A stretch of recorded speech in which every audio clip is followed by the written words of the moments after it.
Mga residenteng apektado naman ng bagyong Juan sa Island Municipality ng Biri, Northern Samar tumanggap ng food supplies kahapon mula sa lokal na pamahalaan. Detalye ng balita mula kay Jane Galit Bantayan, Aris 34. May buntag di ba, Jane?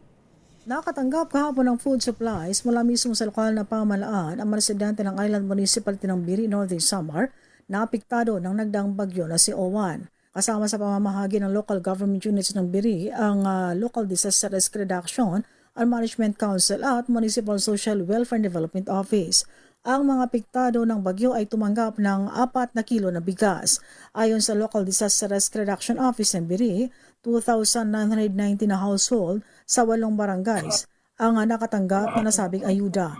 Ang poblasyon, 831, Santo Niño, 467, Pio del Pilar, 270, Progress, 340, Kausuwagan, 201, MacArthur, 123, San Pedro, 301, San Antonio, 457.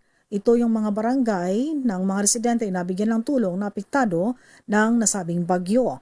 Ang relief assistance ay tugon naman ng LGU na mabigyan ng tulong ang mga residente na matinding tinamaan ng bagyong si Owan na tumama sa Eastern Visayas noong November 8 at 9 ngayong taon. Sa nasabing bagyo na itala ang pagkasira ng mga bahay, public infrastructures at livelihood, lalo na sa agrikultura at fishery sector.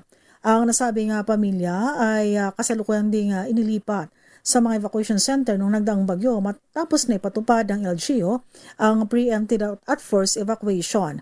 Ang distribution ng nasabing ayuda ay pundo ito sa ilalim ng 30% Quick Response Fund ng Local DRM Fund Investment Plan ng Calendar Year 2025.